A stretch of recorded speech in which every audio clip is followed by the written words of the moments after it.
बिस्मिल्लाहिर्रहमानिर्रहीम। Dear students, कैसे हैं आप और कैसा चल रहा है आपका सारे का सारा सिलसिला। फाइनेंस को हमने अंडरस्टैंड किया था बेटा, और उसके अंदर हमने बात की थी कंपाउंडिंग की और डिस्काउंटिंग की। बेसिकली हमने इस टाइम लाइन को स्टडी किया था। हम एक्चुअली इस टाइम लाइन पर मूव करना सीख रहे हैं।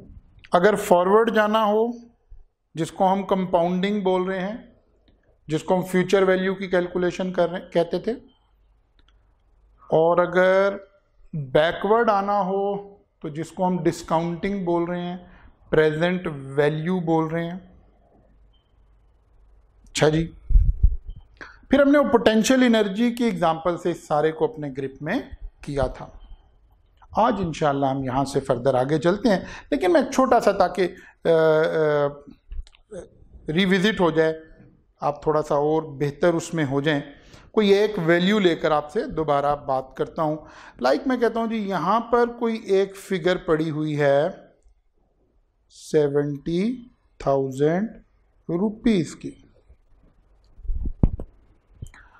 अगर मैं, ये कहाँ पड़ी है? T5 पर पड़ी है। T5 का मतलब है कि ये, अगर हम अपनी बॉल वाली पोटेंशियल एनर्जी की सेंस में बात करें तो इसका मतलब है ये बॉल इस वक्त 5th फ्लोर पर पड़ी है। अच्छा, मैंने किसी शख्स से 70,000 रुपीज लेने हैं ईयर 5 में। अब जरा आपने इसको समझना है।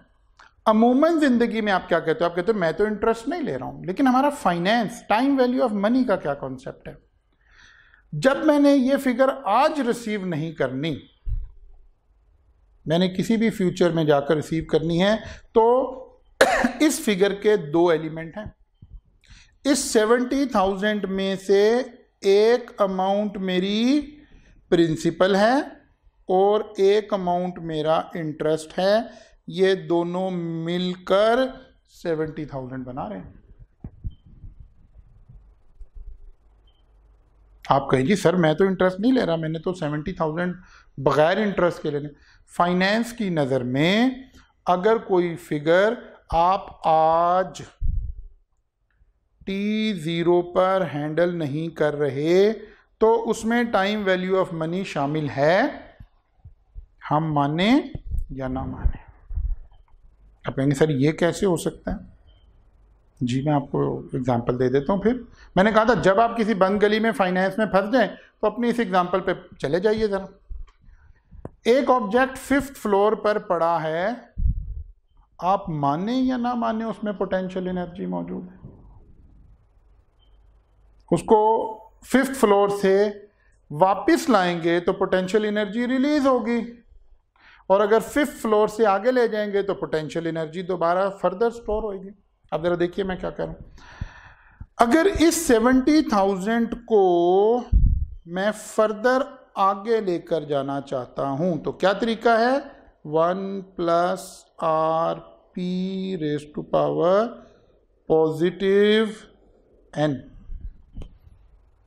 और जब मैं आगे की तरफ जा रहा हूं तो ये फिगर बिहेव कैसे करती है? Just like present value. यानी जहां से मैंने फिगर ली है वो वैल्यू लूंगा, और जितना मैंने आगे जंप करने हैं उतनी कंपाउंडिंग ऐड हो जाएगी। और अगर मैं इसको वापस लाना चाह रहा हूं फिगर को, तो जितना पीछे आना, जरूरी नहीं 0 पर आना चाह रहा हूं, हो सकता है 0 से पहले कहीं आना चाह रहा हूं, जहां तक आना चाह रहा हूं उतना -n कर दूं। 5th फ्लोर पर ऑब्जेक्ट है, जरूरी नहीं आप डायरेक्ट ग्राउंड पर ही आए, आप पहले उसे 4 पर भी ला सकते हैं, फिर 3 पर भी ला सकते हैं। तो ये काम ऑलरेडी हमने किया। कल हमने देखा था कि मल्टीपल अगर कैश फ्लोज आ गई हैं और उनकी कलेक्टिव हमें फ्यूचर वैल्यू निकालनी है तो हम कैसे निकाल सकते हैं।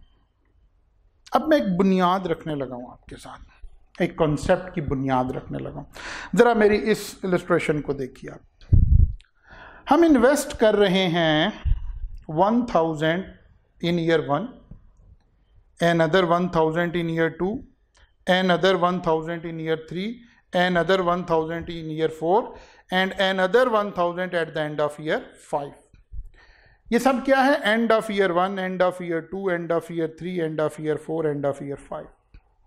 मैं क्या चाहता हूं, मेरा ये 1000 जो मैंने कब इन्वेस्ट किया, एंड ऑफ ईयर 1, ये भी एंड है, ये भी एंड है. ये सारी फिगर्स कहां पड़ी हैं? And and and. ये बड़ा अहम कॉन्सेप्ट है जो इस वक्त मैं आपको एक्सप्लेन कर रहा हूं. 1 means end of year 1 यानी 31st December of year 1. 2 means 31st December of year 2. 3 means 31st December of year 3. 5 means 31st December of year 5. मैंने बैंक के साथ कोई इन्वेस्टमेंट प्लान किया कब? आज का क्या मतलब था? T0, आज, टुडे. ठीक है ना? टुडे, आज.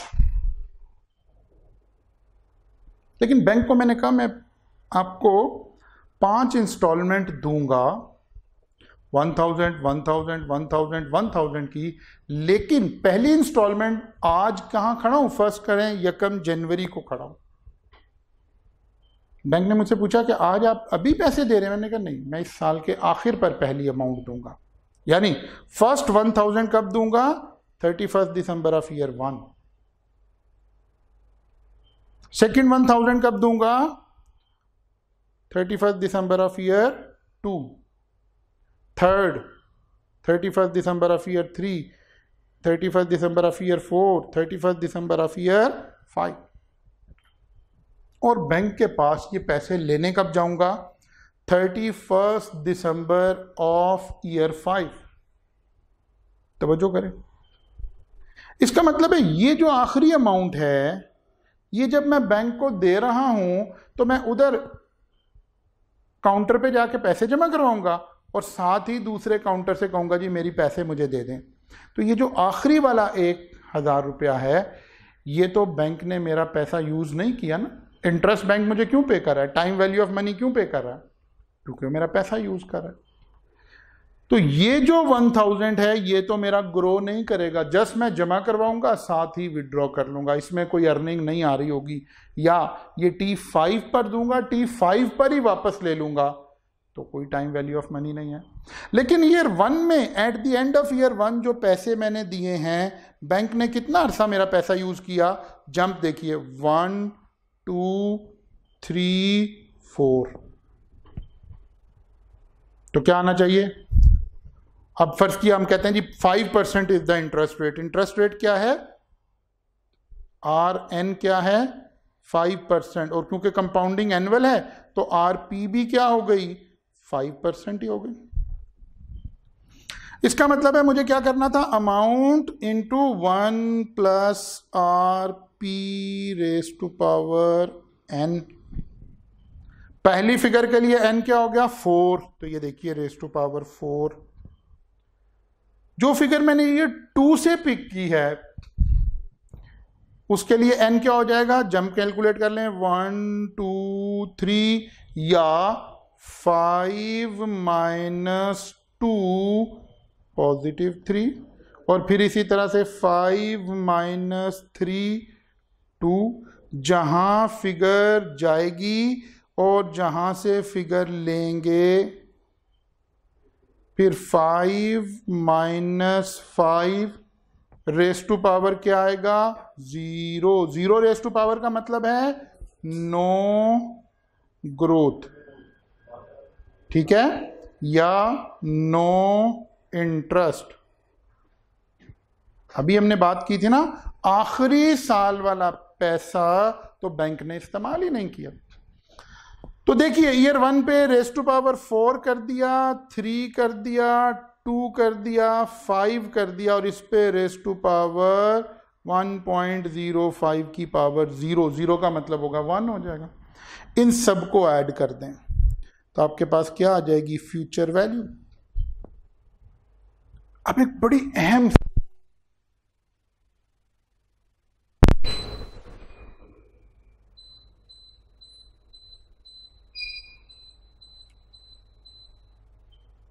एक बड़ी अहम साइड पर हम जाना चाह रहे हैं,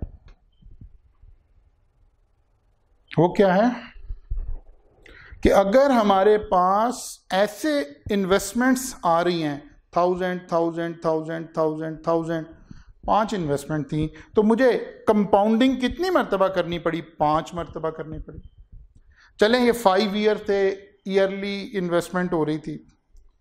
अगर ये ईयरली ना हो रही होती, मंथली हो रही होती, हम 1000 मंथली दे रहे होते, तो फिर ये कंपाउंडिंग का प्रोसेस आपको 60 टाइम्स करना पड़ता, 12 मल्टीप्लाइड बाय 5। और अगर ये साल इससे भी ज्यादा होता तो हमें शायद 300, 500, 700 टाइम्स ये काम करना पड़ेगा। फिर तो एक ही सवाल पेपर में हम सॉल्व कर पाएंगे। अब इसका सोल्यूशन क्या है? Under such type of circumstances हम कैसे काम करते हैं, इस बात को हम अंडरस्टैंड करने जा रहे हैं। क्या इसका कोई शॉर्टकट अवेलेबल है? काम तो ऐसे भी हो जाएगा, हमें किसी शॉर्टकट की जरूरत नहीं है अगर टाइम नहीं बचाना तो। बस एक फार्मूला हमारे हाथ में आ गया, कौन सा जी?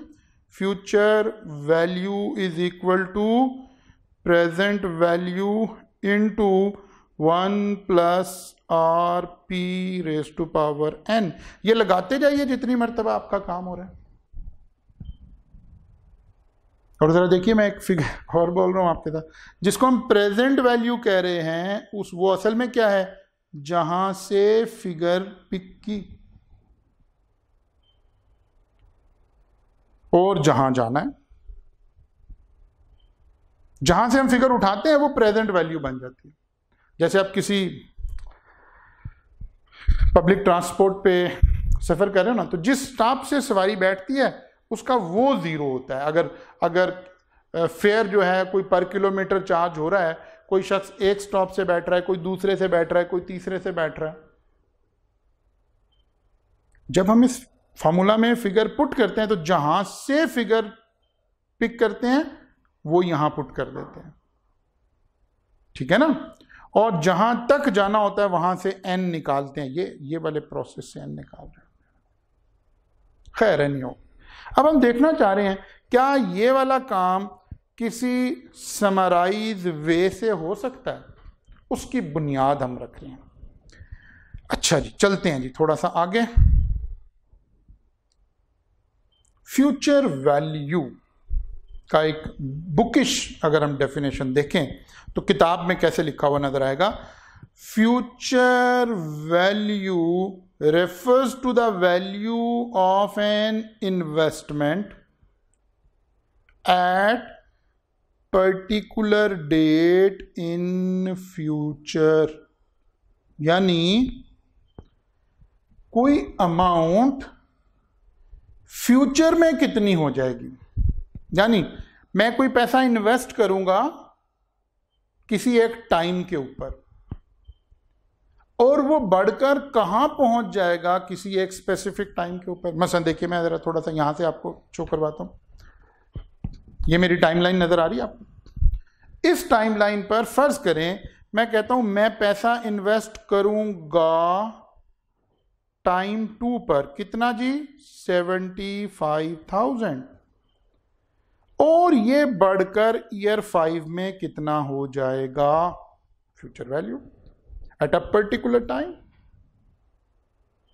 और हो सकता है वो पैसा आप ईयर 2 पर ना इन्वेस्ट कर रहे हो, 0 पर। मैं कहता हूं आज मैं पैसा इन्वेस्ट करूंगा कितना? 150,000, 1.5 लाख रुपए। ये बढ़कर ईयर 5 पर कितना हो जाएगा? या ये दोनों बढ़कर ईयर 5 पर कितने हो जाएंगे? अभी हमने देखा मल्टीपल को कैसे देखेंगे। इसकी अलग फ्यूचर वैल्यू निकाल लूंगा, इसकी अलग फ्यूचर वैल्यू निकाल लूंगा। मेरी बात फॉलो कर गए? यही बात तो हम कह रहे हैं कि future value is the value of investment. Value of investment, ये मेरी इन्वेस्टमेंट है, ये कितनी हो जाएगी यहां पहुंचकर? Value of investment at particular date in future. ये नहीं फ्यूचर में कितनी हो जाएगी। फ्यूचर तो 0 के बाद 1 भी फ्यूचर है, 2 भी फ्यूचर है, 3 भी फ्यूचर है, 4 भी फ्यूचर है, 5 और इससे आगे भी till end everything is future. लेकिन डेफिनेशन क्या कह रही है? At a particular date in future, at a particular date in future. अच्छा, ये डेट बाद दफा एग्जामिनर हमें बता देता है, हमें पता चलता है ईयर 5 तक जाना है, 7 तक जाना है, 10 तक जाना है, कैसे चल रहा है। लेकिन एक हमें खास सिनेरियो पढ़ने जा रहे हैं जिसकी बुनियाद में हम ये सारी बातें करते हैं। पहले उधर चलते हैं, फिर वापस डेफिनेशन पे भी आऊंगा। मैंने एक लफ्ज इस्तेमाल किया, एन्युटी। एन्युटी, एन्युटी बोल देते हैं समझो, एन्युटी। एन्युटी क्या होती है? डेफिनेशन देखते हैं जी। What is annuity? An annuity is a series of equal payment made at equal interval for a particular period of time। मैं समझाता हूं बात क्या कह रहा हूं। Annuity is a series of equal payment made at equal interval for a particular period of time। पहली बात, it is a series of payment. Series का मतलब है मल्टीपल पेमेंट है, एक पेमेंट नहीं है। क्या है? मल्टीपल पेमेंट है, मल्टीपल पेमेंट्स हैं। पहली बात। फिर फिक्स इंटरवल है, इक्वल इंटरवल है, यानी अगर मैं पेमेंट महीने बाद करता हूं तो हर मंथ हर मंथ हर मंथ हर मंथ। अगर साल बाद करता हूं तो साल साल के गैप से आएगी। अगर क्वार्टरली करता हूं तो क्वार्टर क्वार्टर क्वार्टर के गैप से आएगी, यानी सेम गैप रहेगा, इक्वल अमाउंट। तो अगर मैं इसमें से एक्सट्रैक्ट करूं तो 3 एक्सट्रैक्ट नजर आएंगे। Number 1, series of equal amount, equal interval and specified time frame, and specified time frame. क्या मतलब? बताओ कितनी पेमेंट मिलनी है। मैं आपसे कहता हूं, मैं आपको हर माह 10,000 रुपीज दूंगा अगले 3 साल तक। क्या मैं आपको एक पेमेंट दे रहा हूं? No, it's a series of payment. पहली कंडीशन पूरी हो गई। क्या मैं कभी 10 दिन बाद, कभी 2 महीने बाद, कभी 6 महीने बाद पेमेंट दे रहा हूं? No, every month, equal interval हो गया। नंबर 3, क्या मैं कह रहा हूं कि पता नहीं कब तक पैसे दूंगा या हमेशा देता रहूंगा? नहीं नहीं, मैं कह रहा हूं 3 साल तक आपको ये पैसे दूंगा, स्पेसिफाइड टाइम फ्रेम। अगर किसी पेमेंट पैटर्न में ये 3 इंग्रेडिएंट आ जाएं, अगर किसी पेमेंट पैटर्न में ये 3 इंग्रेडिएंट आ जाएं, कौन से 3 इंग्रेडिएंट? सीरीज ऑफ पेमेंट, यानी एक पेमेंट नहीं है, एक से ज्यादा पेमेंट है।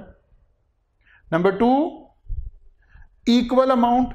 ऐसा नहीं है कभी 5,000, कभी 2,000, कभी 10,000, नो, इसको हम कहते हैं रैंडम पेमेंट। रैंडम नहीं है, equal amount, equal interval, specified time frame. क्या कब तक चलेगी? वो कहते हैं नहीं नहीं, आज ही फिक्स हो गया है। अगर कोई ऐसा सिनेरियो हो तो इसके लिए हम टर्म यूज करते हैं एन्युटी। अच्छा जी, एग्जाम्पल्स ऑफ एन्युटी क्या हो सकती है आपकी जिंदगी में? वो जो हम कहते थे ना, फाइनेंस पढ़ रहे हैं, तो अब आप घर से बाहर निकलेंगे, घर के अंदर भी बैठेंगे, तो आपको फाइनेंस कहीं ना कहीं इस्तेमाल होता हुआ भी नजर आएगा। Now what are the examples of annuity?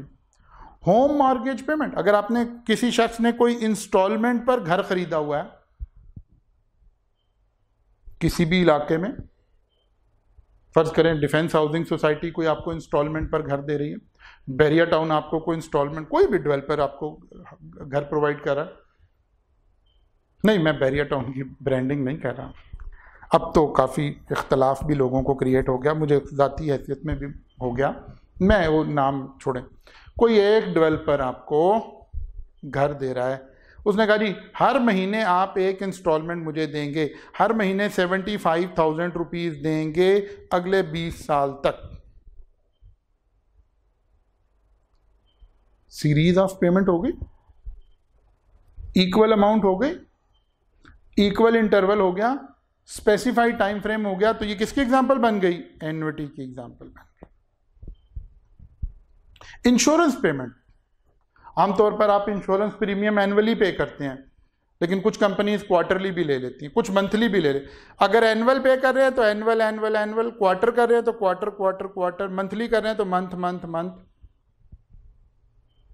तो पेमेंट क्या हो गई? फिक्स हो गई। ठीक है ना? इंश्योरेंस प्रीमियम भी उसी की एग्जांपल आ गई। पेंशन पेमेंट, लीज रेंटल, अगर आपने गाड़ी लीज पर ली हुई है, लीज किसे कहते हैं? गाड़ी किस्तों पर ली हुई है, को गाड़ी का एक रेंटल जा रहा है, 5 साल तक आपने एक रेंटल हर महीने इंश्योरेंस कंपनी को देना है, फिर ये गाड़ी आपकी हो जाएगी। These are all example, there are so many other examples as well. अच्छा जी, जैसे ही हम एन्युटी की बात करते हैं तो एन्युटी को लिखेंगे कैसे? एन्युटी को, क्योंकि सीरीज ऑफ पेमेंट होगी ना, आमतौर पर हम एन्युटी को ऐसे लिखते हैं, एक टी ऐसे डालकर, और इसके सबस्क्रिप्ट में यहां लिखते हैं लाइक 1 2 5। इसका मतलब है, आगे फर्ज किया लिखा हुआ है 10,000। इसका मीनिंग क्या है? इसका मीनिंग है, टी देखकर ऐसे फौरन हमें समझ आ रहा है कि क्या है, ये एन्युटी है, ये इसका स्टार्टिंग पॉइंट है,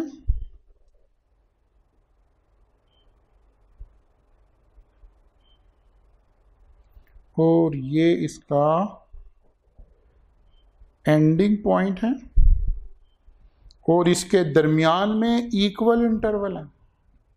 इसका मतलब है मैं पेमेंट करूंगा या रिसीव करूंगा, दोनों एंगल हो सकते हैं ना। मैं पेमेंट करूंगा, मैं कहीं इन्वेस्टमेंट कर रहा हूं, पहली पेमेंट कब करूंगा? Eight the end of year 1, और फिर ये हर साल चलता जाऊंगा।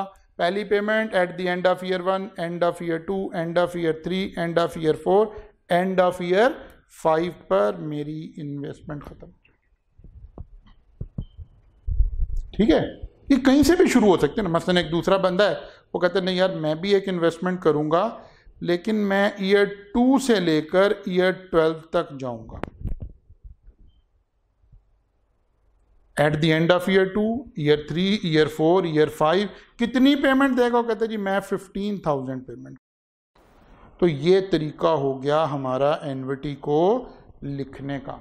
एन्युटी कहते किसको है? Series of payment, equal amount, equal interval, specified time frame. पता हो कब शुरू होगी, कब खत्म होगी। ये यानी यहां दो कोई वैल्यूज आ रही हो, यहां दो कोई वैल्यूज आ रही हो, तो ये क्या है? स्पेसिफाइड टाइम फ्रेम के एग्जांपल है। अच्छा जी, चले एन्युटी, एन्युटी की आपको समझ आ गई। एन्युटी किसको कहते हैं? बोलिए, लिखते भी जाइए साथ साथ। सीरीज ऑफ पेमेंट, एक पेमेंट को एन्युटी नहीं कहते, या एक से ज्यादा पेमेंट हो और बराबर ना हो, इक्वल ना हो, कभी 1 लाख रुपया दे दिया, कभी 1.5 लाख, कभी 4 लाख, एन्युटी नहीं। एन्युटी की पेमेंट के अंदर 3 इंग्रेडिएंट अगर नहीं है, इनमें से कोई एक भी इंग्रेडिएंट अगर नहीं है, एक भी कंडीशन फुलफिल नहीं हो रही, तो एन्युटी नहीं है। Equal amount, equal interval, specified time frame. Clear हो गई बात? अच्छा जी, चलें एन्युटी। अब एन्युटी को मैं क्लासिफाई करने लगा हूं, एन्युटी की टाइप्स बनाने लगा हूं। There are 3 different types of annuity. Number 1, ordinary annuity, अभी मैं एक्सप्लेन करता हूं। एडवांस एन्युटी, एन्युटी ड्यू इसको बोल देते हैं, एन्युटी ड्यू। डिलेड या डेफर्ड एन्युटी, मैं 1 by 1 इसको टेकअप करता हूं। Now what is ordinary annuity? पहली बात है, लफ्ज एन्युटी लगा तो 3 कंडीशन तो आनी है। कौन सी 3 कंडीशन? इक्वल अमाउंट, दूसरी कंडीशन कौन सी? Equal interval, specified time frame. क्योंकि ये 3 अगर नहीं है, ये 3 अगर नहीं है, फिर तो ये एन्युटी नहीं है। हा, हम मुसलमानों ने अनफॉर्चुनेटली फिरके बना लिए ना, होने तो नहीं चाहिए, लेकिन अगर हम कहें मुसलमानों के फिरके तो इसका मतलब है पहले मुसलमान होना शर्त है, फिर आगे कोई छोटे छोटे डिफरेंसेस की बुनियाद पर हम फिरकों में ना अनफॉर्चुनेटली बट गए। पहले एनविटी होना लाजमी है। तो 3 कंडीशन तो पूरी हो गई, equal amount, equal interval, specified time frame. लेकिन हम इसे ऑर्डिनरी एनविटी कब बोलेंगे? देखिए क्या लिखा हुआ है, first payment will be made at the end of each period. The very important thing, कोई एनविटी ऑर्डिनरी एनविटी कब बनती है? कोई एनविटी ऑर्डिनरी एनविटी कब बनती है? जब पहली पेमेंट यानी उसका जो स्टार्टिंग पॉइंट हो वो क्या हो? एंड ऑफ पीरियड हो। एंड ऑफ पीरियड में भी the first payment will be made at the end of each period. और ये कहां से शुरू हो रही हो? 1 से। 1 से लेकर 5 तक जाए, 1 से लेकर 10 तक जाए, 1 से लेकर 20 तक जाए। ये सब किसकी एग्जाम्पल हो गई हैं? ऑर्डिनरी एनविटी की हो गई। The first payment will be eight the end of first period, बल्कि आप कह लें, यानी ऑर्डिनरी एनविटी का T1 से शुरू होना जरूरी है। अगर पहली पेमेंट आप T1 पर नहीं कर रहे हैं तो फिर ये ऑर्डिनरी एनविटी नहीं। T1 क्या हो सकता है? अगर पेमेंट ईयरली करनी है तो eight the end of year 1। अगर पेमेंट मंथ क्वार्टरली करनी है तो eight the end of quarter. पहली पेमेंट कब करनी है? Eight the end of quarter. और अगर पेमेंट मंथली होनी है तो पहली पेमेंट कब करना जरूरी है? Eight the end of first month. मसलन लेट्स अज्यूम, आज हम कहते हैं, ऐसे ही अज्यूम कर लेते हैं, आज हम कहते हैं हम खड़े हैं 1 जनवरी 2020 पर खड़े हैं। आप किसी बैंक के साथ जाकर कोई एक एनविटी परचेज कर रहे हैं, एनविटी में इन्वेस्टमेंट कर रहे हैं। अब अगर आपने बैंक से ऑर्डिनरी एनविटी लेनी है और आपने पेमेंट एनुअली करनी है 50,000, तो आपको फर्स्ट पेमेंट कब करनी है? लिखिए, कॉपी निकालिए, शाबाश, लिखिए। फर्स्ट पेमेंट कब करनी है? Eight the end of year 1। Year कौन सा है? 2020। इसका मतलब है फर्स्ट पेमेंट कब करनी है? 31 दिसंबर 2020 को। अच्छा जी। और अगर आपके बैंक के साथ मामला तय हुआ क्वार्टरली पेमेंट का, आप कहां खड़े हैं? आज यहां 1 जनवरी को बैंक में बैठे हैं, तो फर्स्ट पेमेंट कब करनी है? पहले क्वार्टर के आखिर में। क्वार्टर किसको कहते हैं? Period of 3 month. January, February, March. And कब आएगा? 31 मार्च। का मतलब है फर्स्ट पेमेंट कब करनी पड़ेगी? 31 मार्च 2020। अगर पेमेंट यहां से स्टार्ट नहीं हो रही तो फिर ये ऑर्डिनरी एनविटी नहीं है। मैं और इसकी तफसील में आगे चलूंगा। सेकेंड टाइप ऑफ एनविटी आ गई जी, एनविटी ड्यू। एनविटी ड्यू, एनविटी है तो 3 कंडीशन तो लाजमी है, equal amount, equal interval, specified time frame. अगर ये 3 चीजें नहीं हैं या इनमें से कोई एक भी मिसिंग है फिर तो ये एनविटी नहीं है, फिर इसको क्लासिफाई करने का फायदा ही नहीं। नहीं, ये तीनों बारी जा रही हैं। तो फिर अगर इसमें एक चौथी बात भी है, first payment will be made at the start of each period. पहली पेमेंट कब करनी है? अभी करनी है, यानी first payment will be at 0। Start of ये पेमेंट का क्या मतलब है? 0। टाइम लाइन पे हम कहां खड़े होते हैं? 0 पर। यहीं जाइए। अब पहली पेमेंट कब करनी पड़ेगी? आज ही करनी पड़ेगी। क्या है, आपने मंथली पेमेंट करनी है, क्या क्वार्टरली करनी है, क्या ईयरली करनी है? पहली पेमेंट अभी देनी पड़ेगी 1 जनवरी को। अगर फर्स्ट पेमेंट 1 जनवरी को देनी है तो ये एनविटी ड्यू है। और अगर आज नहीं देनी, या क्वार्टर के एंड पर देनी है, या मंथ के एंड पर देनी है, या ईयर के एंड पर देनी है, पहले क्वार्टर, पहले मंथ या पहले ईयर, तो फिर ऑर्डिनरी है। ओके, अभी हमने ये 3 मेन टॉपिक है, बड़ी डिटेल में हमने जाना, मैं एक ओवरव्यू दे रहा हूं आपको, फिर एक एक में तफसील में चलेंगे। थर्ड टाइप ऑफ एनविटी, एनविटी इसका मतलब है 3 कंडीशन तो लाजमी है, equal amount, equal interval, specified time frame, ये 3 तो हैं ही है ना, देखें तीनों में आ रही है। What is the fourth condition? The first payment will be made at the end of at the end of any period. ठीक है, ये at the end of any period, यानी मैं समझाता हूं, दो बातें हैं। हम कहां खड़े थे, दोबारा सोचिए, हम खड़े थे 1 जनवरी 2020 पर। अगर तो पैसे आज ही देने हैं तो ये एनविटी ड्यू है, एडवांस है। अगर पैसे पहले क्वार्टर के आखिर में देने हैं, या पहले मंथ के आखिर में देने हैं, या पहले साल के आखिर में देने हैं, तो फिर ये ऑर्डिनरी है। और अगर पैसे ना आज देने, ना पहले पीरियड के आखिर पर देने, बल्कि इसके अलावा देने, मसलन पैसे देना हम 2 साल बाद शुरू करेंगे, या 3 साल बाद शुरू करेंगे, या 2 क्वार्टर के बाद शुरू करेंगे, या 4 क्वार्टर के बाद शुरू करेंगे, then it is deferred annuity. इसका मतलब है डेफर्ड एनविटी का आगाज, ऑर्डिनरी एनविटी का आगाज हमेशा 1 से हो रहा होगा, खत्म कहीं भी हो सकती है। एनविटी ड्यू का आगाज हमेशा 0 से होगा, खत्म कहीं भी हो सकती है।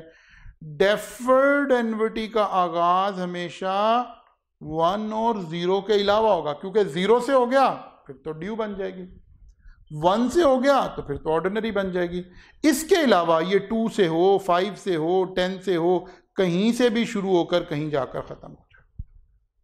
खैर है नहीं हो, इसके ऊपर हम बड़ी तफसील से अब 1 बाई 1 चलेंगे तो आपको इंशाल्लाह बात बड़ी डिटेल में समझ आएगी। तो हम ऑर्डिनरी एनविटी को पिक करते हैं सबसे पहले। अभी हमने कहा what is ordinary एनविटी? An ordinary एनविटी is a series of equal payment made at end of each equal period over a specified time. और अगर मैं इसको अदरवाइज कहूं तो एक, अब हम ये तो हो गई ना बुकिश डेफिनेशन आ गई। अगर हम इसको अदरवाइज देखें तो एक ऐसी एनविटी जिसका आगाज एक ऐसी एनविटी जिसका आगाज हमेशा 1 से हो, एंड जहां पर मर्जी हो जाए। मसलन एक पेमेंट आपने करनी है बैंक से 1 to 10 या 1 to 15 या 1 to 20 या 1 to 60, ये तमाम ऑर्डिनरी एनविटी हैं। क्यों? इन सब का आगाज 1 से हो रहा है। हर वो एनविटी जिसका आगाज 1 से हो, पहली पेमेंट, आगाज का मतलब है पहली पेमेंट, जो टाइम फ्रेम तय हुआ है पहले टाइम फ्रेम के एंड पर पहली पेमेंट कर दी जाए, दिस इज कॉल्ड ऑर्डिनरी एनविटी। बात फॉलो कर गए? Okay. An ordinary annuity is a series of equal payment made at the end of each period over a fixed length of time. अब मैं आपको एक्सप्लेन करता हूं इसको जरा एक दफा ना। बच्चे समझते हैं वो एनविटी तो बिल्कुल ही फाइनेंस में मुश्किल टॉपिक आ गया, इसको समझना बड़ा मुश्किल है। आप देखिएगा आज ये ऐसे ही उसे कहते हैं ना, हंसते खेलते खेलते ये काम पूरा हो जाना इंशाल्लाह। देखिए जी, मैं आपके सामने एक ड्रॉ करता हूं। मैं अब आपको साथ ईयर से बात करता हूं ताकि आपको समझना आसान हो जाए। ये 2020 चल रहा है, 2020, 21, 22, 23, 3 साल है मेरे पास, 4 साल है। ये मेरा ईयर 1 कहलाएगा, ये ईयर 2, ईयर 3, ईयर 4 ईयर 4। अब मामला यहां से शुरू होता है। ऑर्डिनरी एनविटी को समझने के लिए मुझे, ये मेरी टाइम लाइन है ना, मैंने टाइम लाइन को जरा रियल ईयर्स लिखकर आपको शो कर दी है ताकि आप ईयर्स से चीजों को बेहतर अंदाज से समझ सकें। नाउ बैंक के साथ हमारा एग्रीमेंट हुआ कि हम आपको एनुअल पेमेंट देंगे। क्या एग्रीमेंट हुआ? पेमेंट कैसे करेंगे? सालाना, ईयरली। तो पहली पेमेंट कब करेंगे? पहले साल के आखिर पर, क्योंकि ऑर्डिनरी एन्युटी के लिए जरूरी है पेमेंट कब हो रही हो? एंड पर हो रही हो। पेमेंट कब हो रही हो? एंड पर हो रही हो। अब मैं पहली पेमेंट कब करूं, जरा तवज्जो कीजिए। पहले साल के आखिर पर, पहला साल का आखिर 31 दिसंबर 2020। दूसरी पेमेंट कब करूं?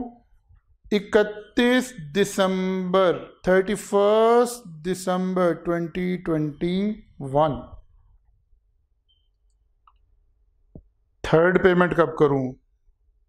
31 दिसंबर 22। और अगर मेरा 4 सालों का प्लान है टोटल, तो आखिरी पेमेंट कब करूं? 31 दिसंबर 2023। Payment is made at the end of each period. Eight the end of each period, तवज्जो करें, payment is made at the end of each period. अब आपको पता है यहां को हम अब मैं इसी तरह टाइमलाइन की लैंग्वेज में आपसे बात करूं, ये क्या पॉइंट है? 0। इसको हम 1 बोल रहे थे, इसको हम 2 बोल रहे थे, इसको हम 3 बोल रहे थे, इसको हम 4 बोल रहे थे। इसका मतलब है अगर मैं इस सिनेरियो को एन्युटी की लैंग्वेज में लिखूं तो कैसे लिखूं जी? T1 2 4। एन्युटी स्टार्ट कहां से हुई? 1। और 1 का क्या मतलब है? Eight the end of period 1। At the movement period क्या है? ईयर, साल। कौन सा साल? 2020। फिर ये जो लाइन लगी, डैश लगा, इसका मतलब है 1 से 4 तक equal amount, equal interval, specified time frame. मेरी बात फॉलो कर गए? Let's have another example. Ordinary annuity की वही डेफिनेशन है। ऑर्डिनरी एन्युटी किसको कहते हैं? Eight the end of payment. Now let's assume I have plan of 4 year. मैं कोई इन्वेस्टमेंट करने जा रहा हूं, 4 साल का प्लान लिया मैंने। लेकिन बैंक से जो मैंने प्लान लिया है ना, इन्वेस्टमेंट प्लान, वो लिया है कि मैं आपको साल में 2 दफा पेमेंट दूंगा। क्या कह रहा हूं? क्या कह रहा हूं? साल में 2 मरतबा। इसका मतलब है सेमी एनुअली। साल में 2 दफा का क्या मतलब हुआ? Semi annually. अच्छा जी, लेकिन मैं एन्युटी कौन सी बनाना चाह रहा हूं? तवज्जो करें, मैं एन्युटी कौन सी बनाना चाह रहा हूं? ऑर्डिनरी। ऑर्डिनरी का अहम तरीन इंग्रेडिएंट क्या है? पेमेंट कब करूं? Eight the end of each period. Now मुझे बताइए मेरा पीरियड क्या है?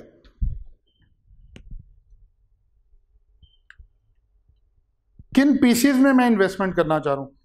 6 माह 6 माह 6 माह 6 माह। जरा देखिए, तो मेरा जो पहला साल है इसके 2 पीरियड बन गए।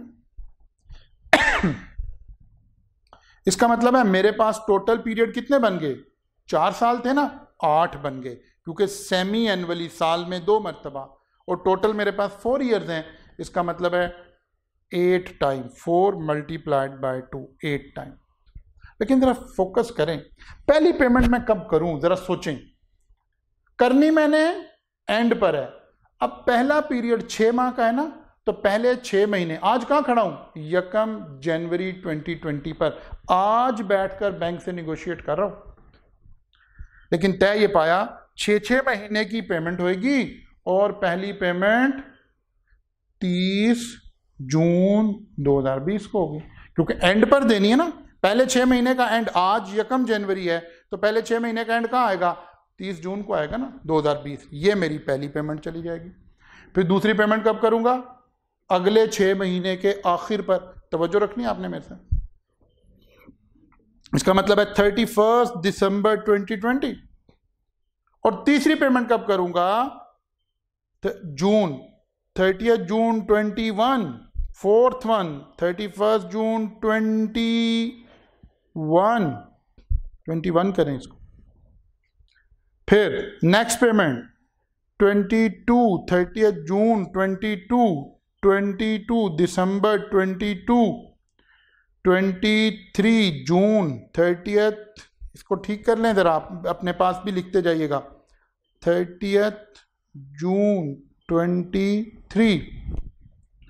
और आखिरी पेमेंट कब करेंगे? आखिरी पेमेंट कब करेंगे? 31 दिसंबर 23।